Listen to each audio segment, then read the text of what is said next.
Are we all here? Good afternoon. I'd like to welcome students, family, friends, faculty, and staff to Idaho State's PA class on track to graduate in 2020 to their white coat ceremony. My name is Christine Hall, and I have had the good fortune of working with these students in the past year. Mike. Not you, Michael, just the mic. I gotta,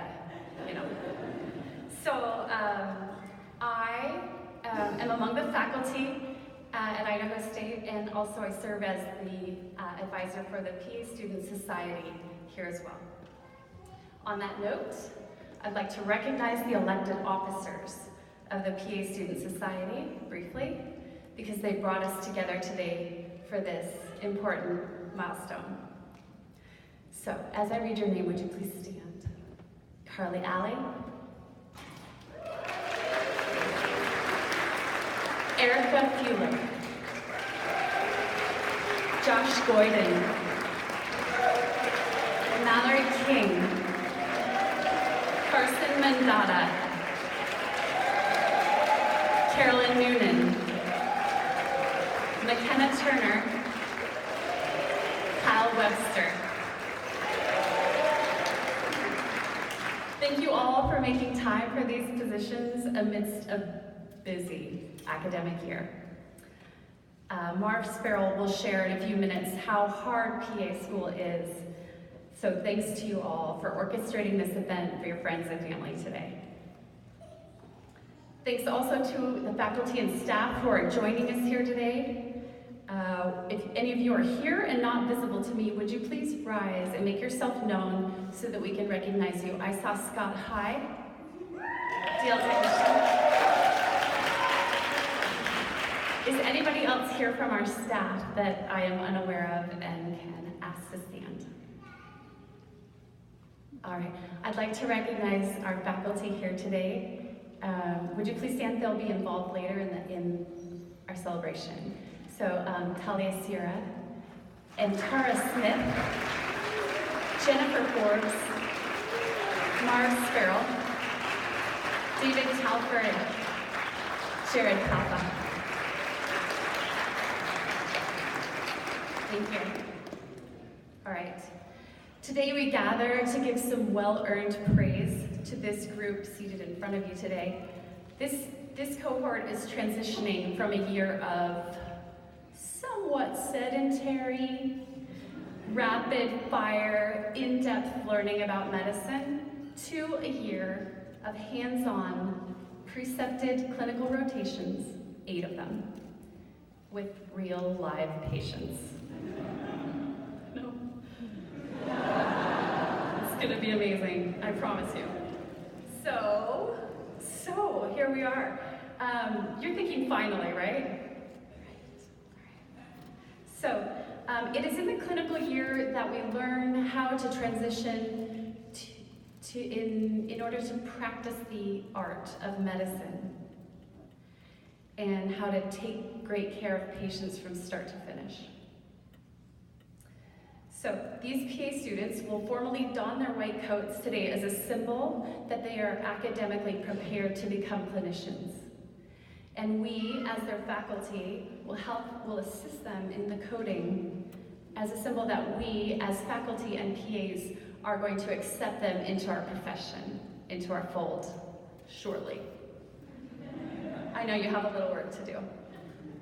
So, this has been a fantastic group of learners. I am honored to stand here today to participate and help usher you into your most exciting phase of education. So, after over 15 years of practice, I am very proud that I made the decision to become a PA. Absolutely no regrets. And I trust that you will find your careers very rewarding in many ways. And you're halfway there. So, without further ado, I'd like to introduce our Associate Program Director, Marv Sparrow. Marv's experience as a PA is broad.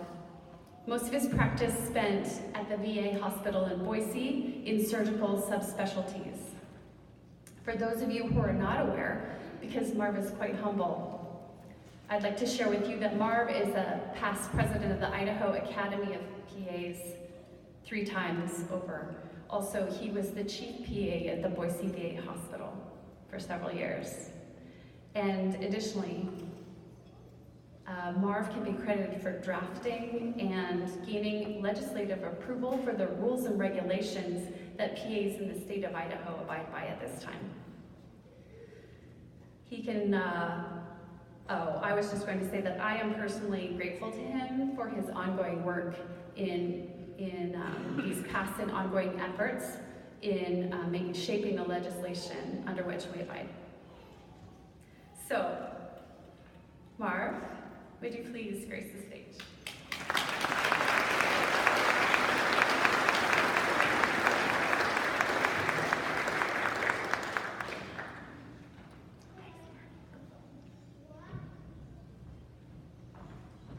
It's the first time I've stood on something to help me get about mic. That's kind of interesting. I might add is that I'm not proud of all the rules that I've put into the rules and regulations, but I have been involved in most all of them. Again, I just wanted to thank the family and friends and significant others for attending this white coat ceremony. And congratulations to you, the class of 2020. You've completed the first half of one of the most difficult master's degrees that I'm aware of. This ceremony is to celebrate your class transition from being a student to a clinician. But before we can really move forward, I think we should go back into memories, and maybe not all good memories, but we need to kind of talk about where you've been and what you've accomplished. First of all, you're kind of an elite group because there were 884 people that applied to be in your class. That means there was 12 people that were not accepted for every one of you that got accepted. That means, I always kind of like to say, you're not the cream of the crop, you're the very top of the cream of the crop. So, I mean, you've got to be very proud of your accomplishments to even get into this class. So then let's kind of talk about, let's talk about the masters and what you've done. You know, your first semester, you had the anatomy cadaver lab, but you had 12 quizzes. Do you remember those, any chance? Dr. Pirtle's anatomy class. Now I want you all to settle, okay, just a second. Pathophysiology, I want to see if there's any seizures. It was a rather difficult course, and I heard a lot of expletives about pathophysiology. But you had 3 tests in that. Human physiology, intro to PA, you had 6 tests, 8 labs, 8 quizzes. Evidence-based medicine, 2 tests. Pharmacology, 4 tests, 8 quizzes. And clinical assessment, 6 tests, 8 labs, 6 pass-offs. That was just the first semester. Okay. That was a total of 30 credits. And if you decided to do Spanish because you had enough time, you could actually have gotten up to 32 credits.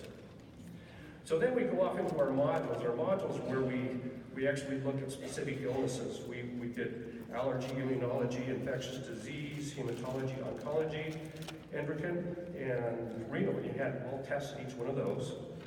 Pulmonology, cardiology, GI, you had a test and a pass-off. That's where a pass-off's where we mock a patient encounter, trying to get them ready for the second year and get that, being able to practice the art of medicine. ENT, you had 1 test, 1 pass-off, and a 4-hour IPE with dental. Rheumatology had a test, 1 pass-off, 1 lab. Ortho, 1 test, 1 pass-off. Psych, you had 1 test, 1 taped interview. You probably remember those.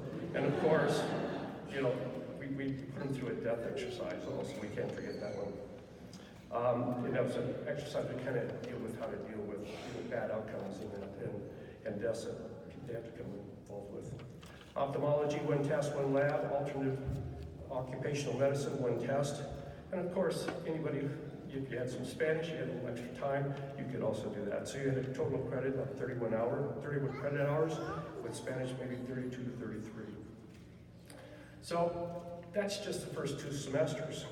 We follow up with the summer semester with derm, 1 test, 2 labs, genitourinary, 1 test, 1 lab, neurology, 1 test, 1 pass-off, OBGYN, 1 test, pediatrics, 1 test, 1 lab, surgery, 1 test, 2 labs, 1 field trip to the surgery. Remember the surgery?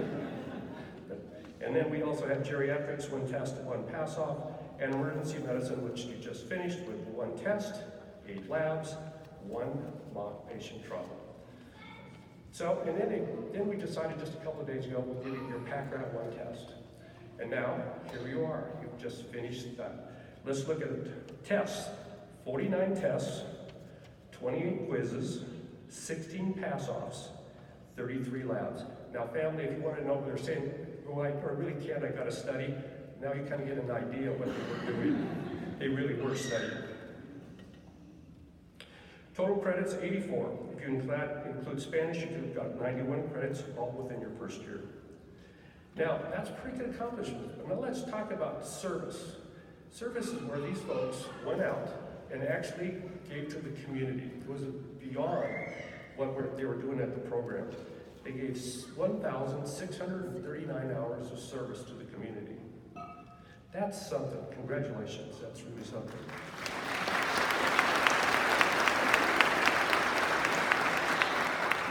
It comes out to be in 204 8-hour shifts, or 24 hours per student.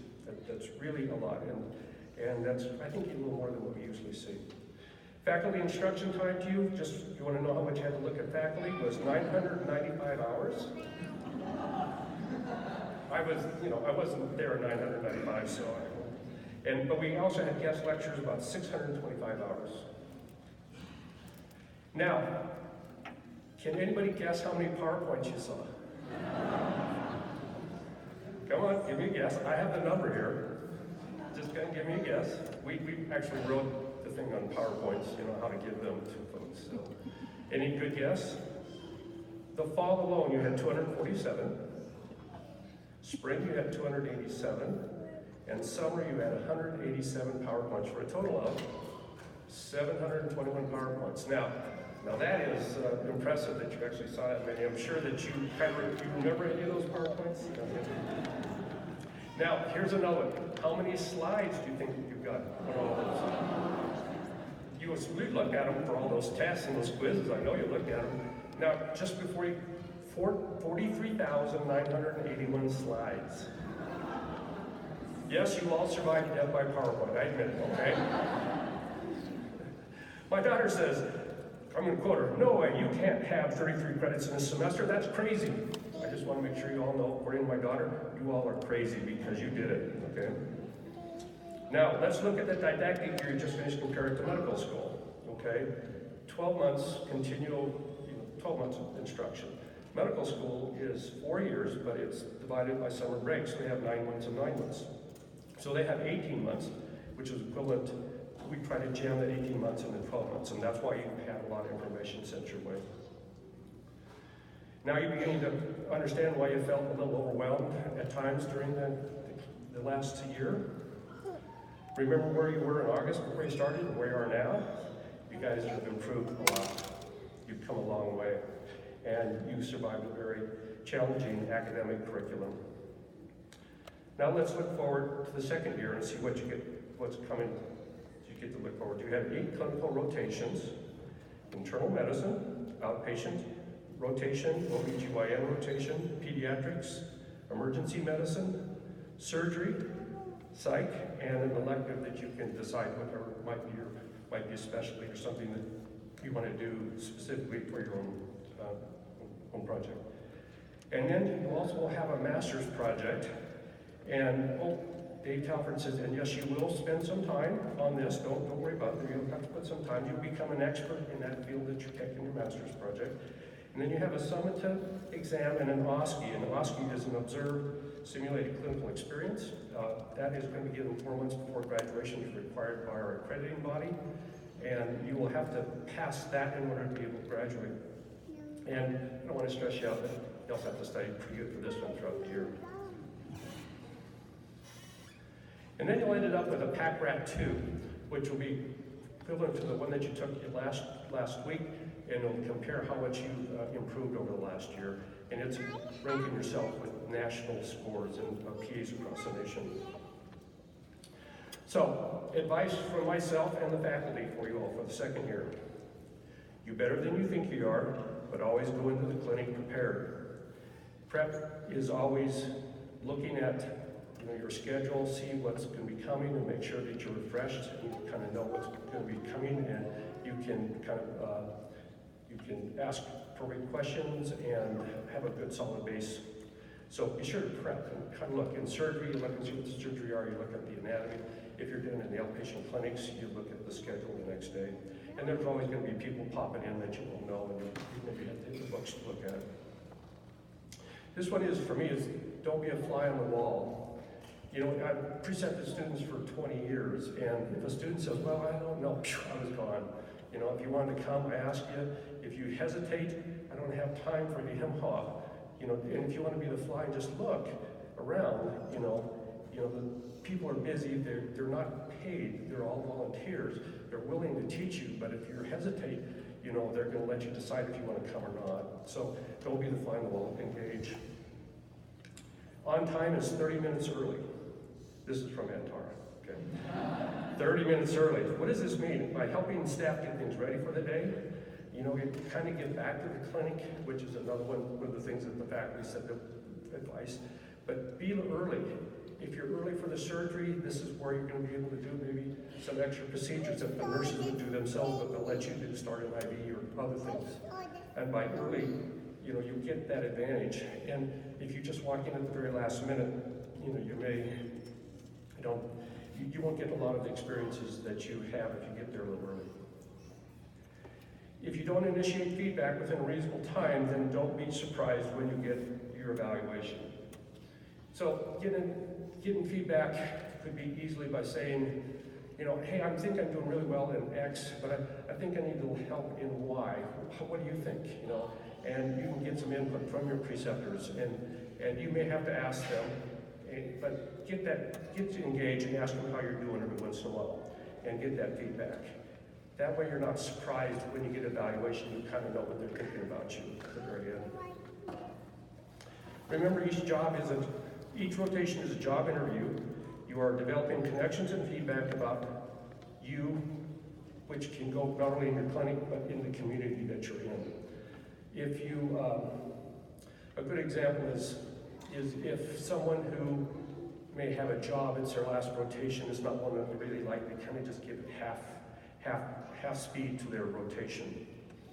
And, no one, they're doing okay, but they're really not impressing anybody. Everybody in that clinic and possibly all the people around them will kind of know about you being just half speed. And maybe you don't care because you have that job, but maybe in the future, that connection may hurt you in the future. So, and it's really worthwhile to give it to all, no matter where you are in your clinical rotations. And, if you do go to rotation and you do slack off a little bit, it can not only hurt you, but it can hurt the program. They may not want to take that as your students anymore, and it can affect your future students going in the future. Okay. So I saw this quote, and I wanted to just end it with this regarding the white coat ceremony. I think it's very appropriate at this time. The white coat gives you respect. It is symbolistic of all the time and energy that you have put into your education. This respect cannot be demanded or coerced, so think about significance and meanings behind the white coat, not only for your sake, but for your patients. The white coat is symbolistic beginning of your first steps into becoming a PA. It's been an honor to be able to work with you all this past year, and I look forward to doing some site visits with some of you over the next year. And I want to say, may you all go in peace and prosperity while you study and interact with clinic personnel, preceptors, and patients. And may ISU Force be with you all. Thank you.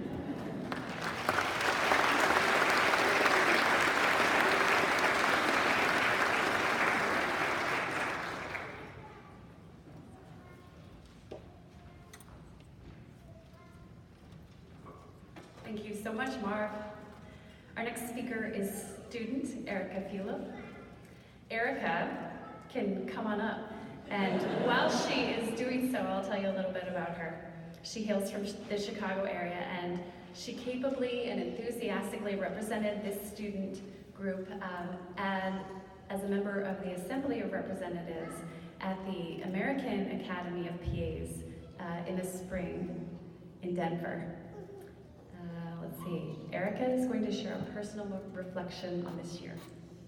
Erica Fulop.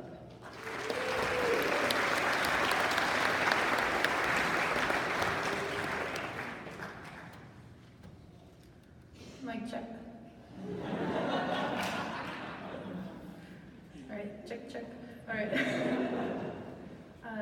To stand here in front of y'all is humbling. We got here together, minimal stumbling. This class held it down, coolest peeps in town.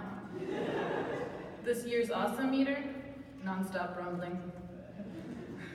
I won't take up too much of our time. In fact, I've decided to speak in rhyme. So here comes a sonnet. As usual, I'm on it. And I'm glad sentimentality is not a crime.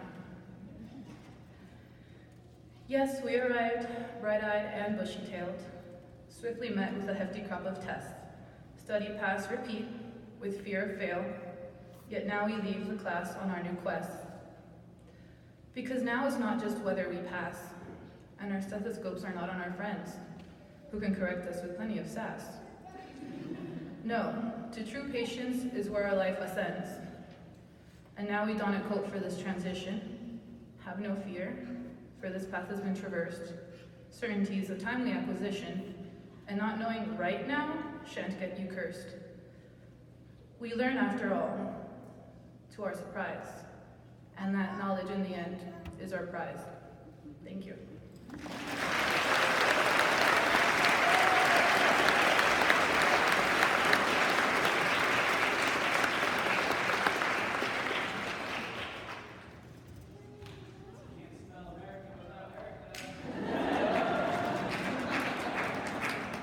Thanks so much, Erica.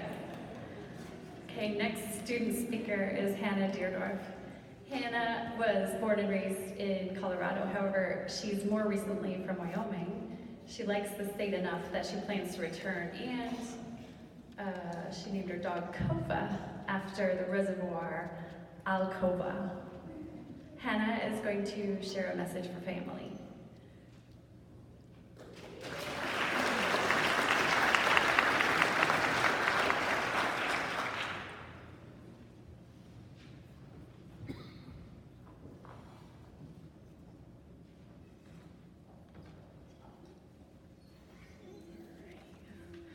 Hi guys, so for those of you who don't know me and haven't been in the classroom for 8 hours a day with me, my name's Hannah, and I just wanted to take a few moments and say thank you to each and every person sitting in this room. What can I say? As you guys have heard, this year's been a little rough. I think all of us can agree that it was one of our hardest academic years to date. There seemed, and because of Marv's statistics, there has been thousands of hours of lecture, exams, and mock patient pass-offs, but we made it. And I know wholeheartedly that it wouldn't have been possible without those special people that were in our corners. The ones who listened to us complain about so many things, even though they may not have understood most of it and simply just stood there and said, the ones who comforted us, especially after a bad day or patho exam, and told us to keep pushing. The ones who told us that they believed in us. The ones who we turned to for inspiration. And for those lucky few of my classmates, the ones who made them meals, because let's face it, the last thing you want to do after 8 hours of class is go home and cook. Oh yeah, shout out to Leaf on that one for Crystal. Just kidding. I think what was also really important was the fact that all of you, our families and our friends, were an escape for us. You were something for us to think about besides what antibiotics treat ear infection, or how long should you wait till you get an x-ray for a cough. Instead, it was talking about how your day at work was, what the kids did that day, or about literally anything else to help us to connect us to the world that we were missing. But in all seriousness, to our friends and family, we thank you. And to show our appreciation, after my classmates receive their white coats, I'd like them to participate in a tradition that actually started at my high school. I would like each and every one of us, once we don our white coats and exit the stage to pick up one of those flowers at the end and take it and give it to those that were in your corner. Although it's nothing compared to what our friends and family deserve, I figured people like flowers every once in a while. So again, from all of us to you, from the bottom of our hearts, thank you.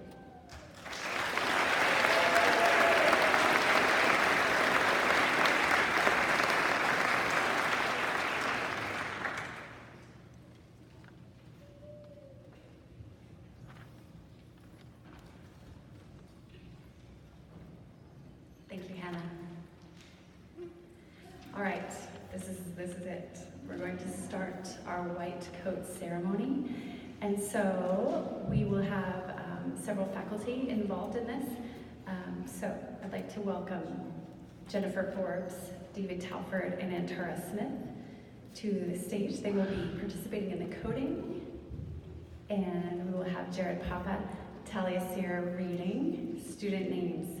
Students, we are going to have you file as previously discussed. I will ask that family and friends hold off on your praise until all students have been coded. Okay.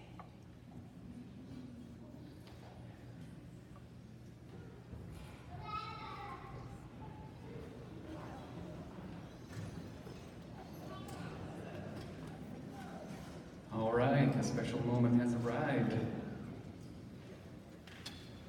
With all this fantastic support, I can see all of you as students will be successful in your careers and your life going forward. So, excuse me if I don't pronounce your name correctly. I'm used to calling you some little bit different names. They're nice names, but they're different names. Okay, here we go. All right, Catherine Alley. We'll hold our applause till the end.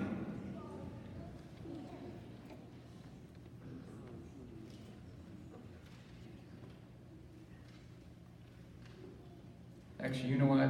If you're the family of the students sent up here, feel free to be excited.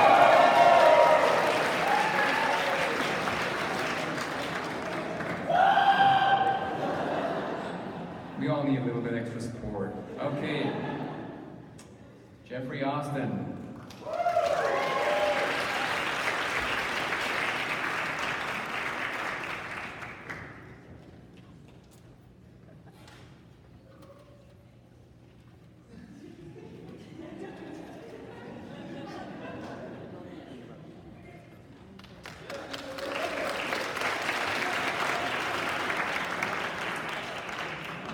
Nicholas Beckar.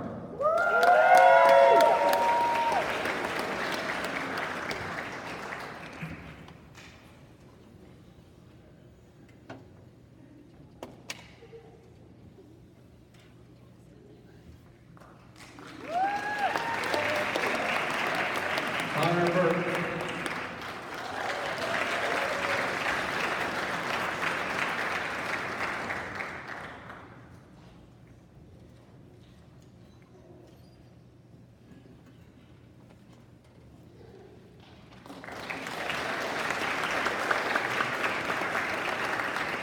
Daniel Council. He's still awesome. Anthony Dalton.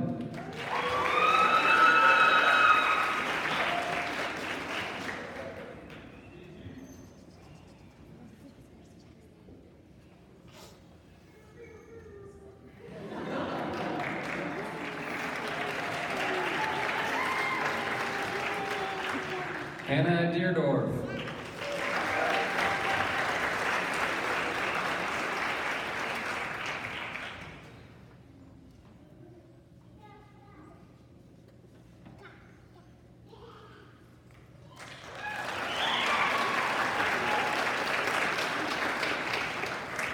Michael Eglin.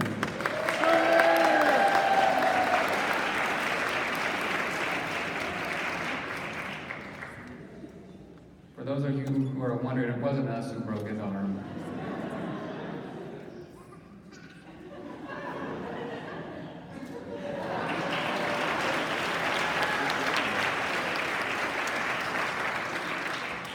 Erica Fulop.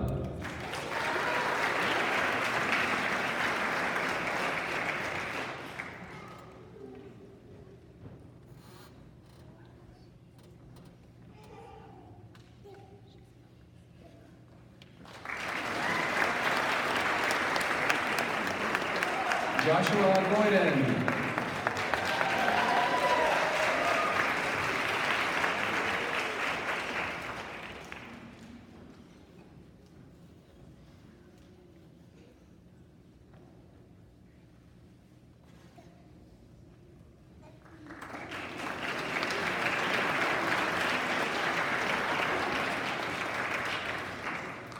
Sarah Goisueta.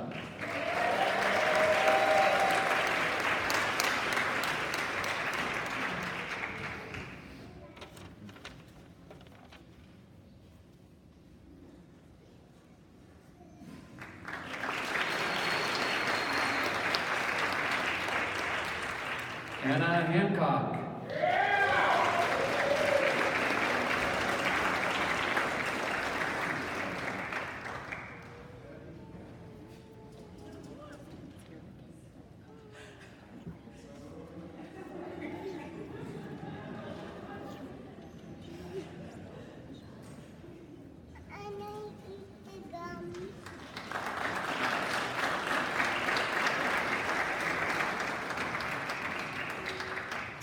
Devin Hansen.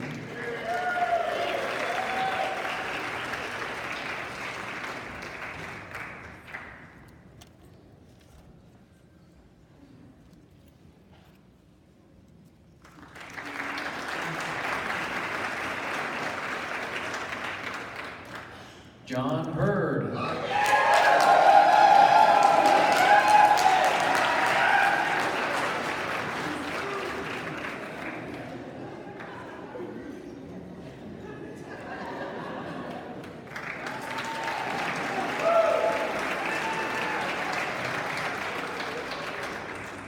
Allison Jensen.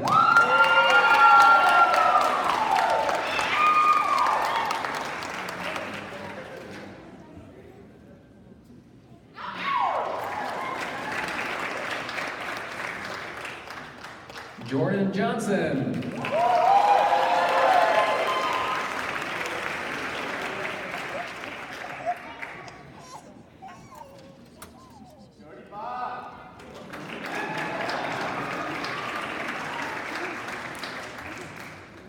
Carly Lemure.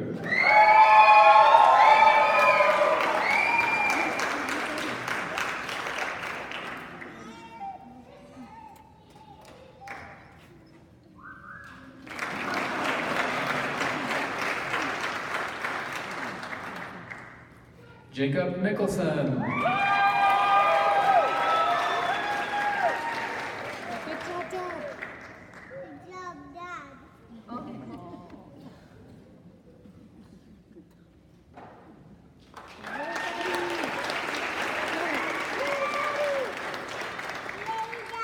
Daniel Mizell.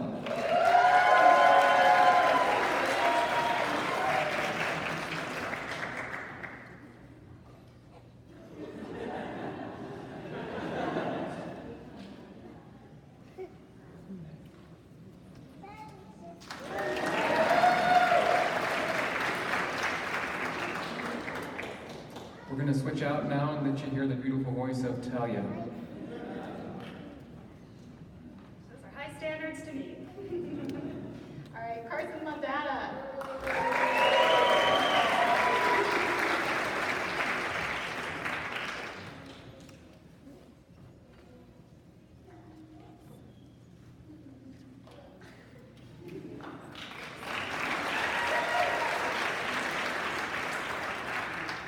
James Nichols.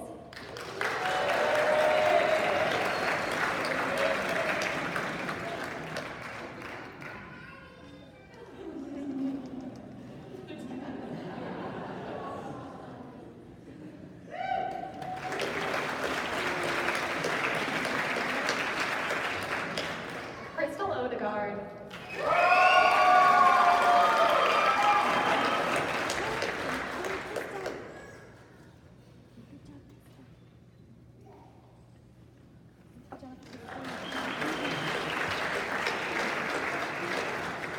Wesley Rowlett.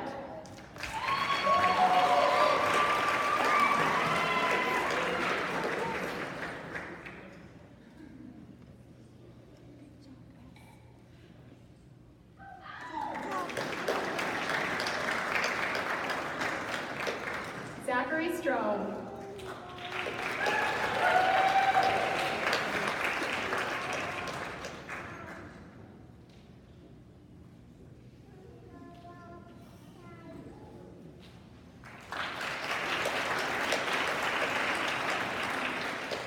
McKenna Turner.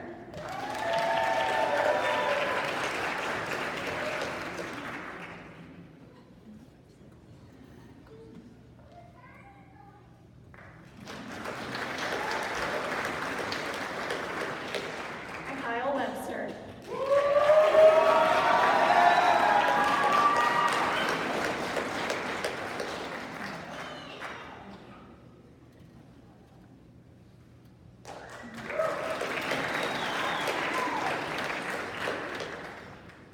Eric Allard.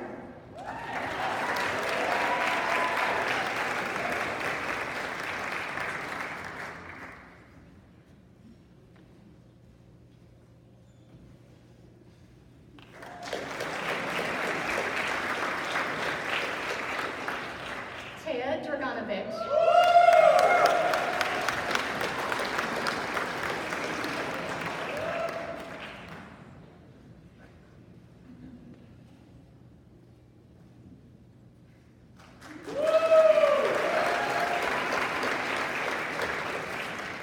Logan Hill.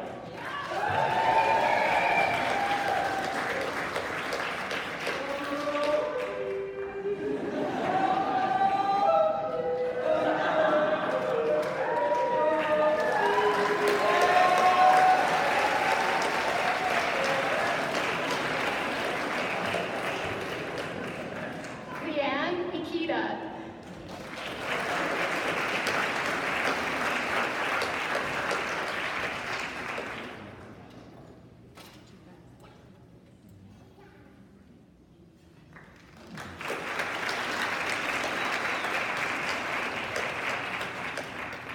Alyssa Jack.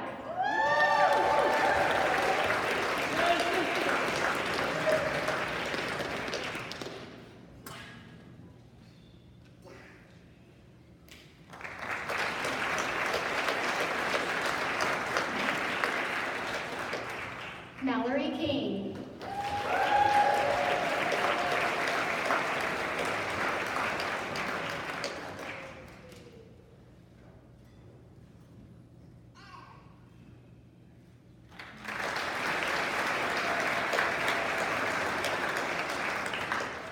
Kelly Kraus.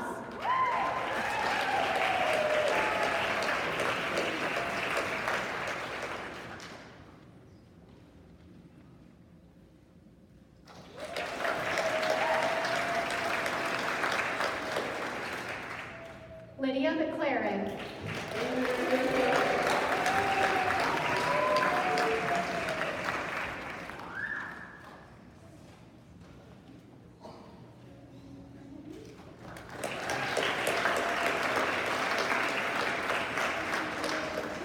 Kathleen Nemeth.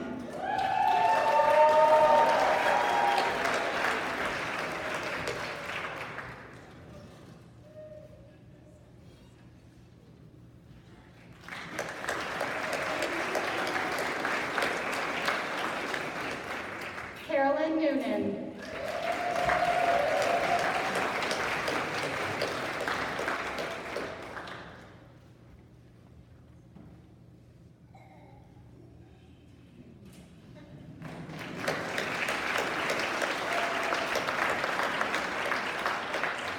And last but not least, Brianna Smith.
We're almost ready.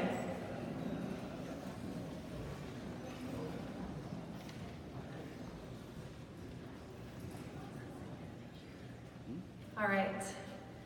We would now like to have the students recite the physician assistant oath that you may follow along with in your program, those of you who are here with your students today.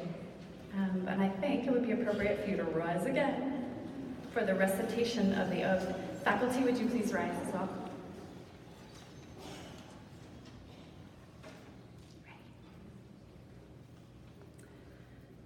I pledge to perform the following duties with honesty and dedication. I will hold as my primary responsibility the health, safety, welfare, and dignity of all human beings. I will uphold the tenets of patient autonomy, beneficence, non-maleficence, and justice. I will recognize and promote the value of diversity. I will treat equally all persons who seek my care. I will hold in confidence the information shared in the course of practicing medicine. I will assess my personal capabilities and limitations, striving always to improve my medical practice. I will actively seek to expand my knowledge and skills, keeping abreast of advances in medicine. I will work with other members of the healthcare team to provide compassionate and effective care to patients. I will use my knowledge and experience to contribute to an improved community. I will respect my professional relationship with a physician. I will share and expand knowledge within the profession. These duties are pledged with sincerity and upon my honor.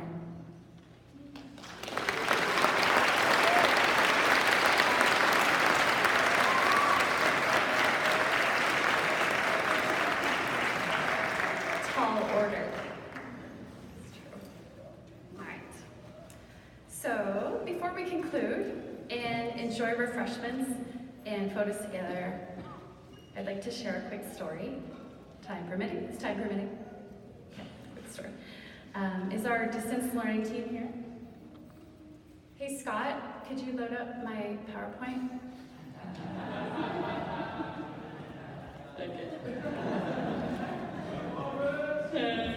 All right, as some of you are aware, I like to reap the benefits of exercise. Not purely to practice what I preach to patients, but because I enjoy the way it makes me feel. And this is a not so subtle pitch to you to take care of yourselves in next year and the years to come. So as you all know, this means adequate rest. This means frequent exercise, good dietary habits, and hydration, even though during a clinical day or in your surgical rotation, it's going to be hard to find oral intake, or at least time for that. So keep that in mind. If you can successfully balance your work and outside of work life, you may find it easier to be fully present for your patients. Okay, so the mountain bike ride that I intended earlier this week was not the one that occurred. I parked at the base of a ski resort at the top of a series of lots where there were more full of cars at the top than at the bottom. Got my gear on and I headed out in a light and pleasant rain up the mountain alongside those who had elected to take the ski lift up. What started out as light, cooling raindrops soon turned into a pelting downpour that was quickly soaking me, and then the wind. I decided to call it because I am fully capable of crashing my bike on a dry and calm day. So I took my bike apart and I rested the front wheel alongside my car, opened the back hatch. I noticed that everything was quickly soaking. And then the wind picked up. It picked up my wheel. No, not off the ground. It wasn't a twister. Annie M, are you here? Auntie M? No. Okay, she didn't come. But I it just set the wheel in motion. So, my front wheel purposefully set off down the parking lot, not in a wobbly way, just in a direct and intentional way away from me. And so I chased it for a bit, until it descended down a flight of stairs that was covered by an arched wooden happy way for people, I suppose, but it was my wheel gaining speed. There weren't many people around watching. Remember, it was a rainstorm. But there was another person, at least one other person, watching my wheel on its way with an impressive stability down 4 parking lots. Why didn't it crash? Why didn't it get interrupted by a parked car? I don't know. It went out of sight. I lost track of it. As I completely lost sight of the wheel, a big black truck came into the picture. It was also moving fast and in the general direction of where my wild wheel went roaming. The truck went out of sight. I wondered, maybe that guy or a woman needed a wheel? But then the truck came back up toward the ski lifts. And after a few minutes, as I tried to get the black truck to notice me, remember it was raining, I pulled up to the truck, driver's side to driver's side. "Was that your wheel?" he asked. Yes, I laughed. It's embarrassing. Well, I cut it off with my truck about 10 to 15 feet before the pond. It's in the back. And so he got out and handed me my wheel. And I thanked him, of course. "Can I offer you a hug, Spencer?" He had a name tag on, but I will not share his last name due to the HERO Information Portability and Privacy Act. I know, they get it, and some of you do too. Watch it this next year. Watch yourselves. Patient information is important. So Spencer accepted my wet hug. And we laughed about the wheel because really it was a strange sight that we had both witnessed. This coming year, something unexpected will likely confront you. As you're learning the ropes of helping others, I can vouch for the truth in this. In the last few days, I've learned of a young friend's metastatic cancer, which was first diagnosed at stage 2. I also learned of the death of a toddler and other sad events that have happened to people I care about. When our personal lives unravel, making background noise, it can be difficult to bring our authentic selves to work and into patient rooms. So, if that happens for you and your care team becomes aware, someone may step in for you. I would encourage you to accept their help. I would even encourage you to ask for help of those you trust. The most trying times in our lives teach us patience, compassion, and empathy. We learn the importance of supporting one another and stepping up in others' times of need. We learn how to work as a team. Again and again in clinical practice, you will be caring for someone whose wheels are coming off. This may be due to a new diagnosis, relationship woes, the loss of a loved one. And having knowledge and skills to help them will give you great satisfaction. This past year, your support network here with you today has done all they can to aid you in your quests to become PAs. They see the promise in you just as we do. So a parting quote, my other prop. This is hard for me. I'm a non-smoker. None of you need to pull out yours, because these students will be on you. Like, just look at it. So, it's just a quote, okay? Blaze with the fire that's never extinguished. Luisa Sigea de Velasco. We celebrate your many successes today, Congratulations, Idaho State PA Class of 2020.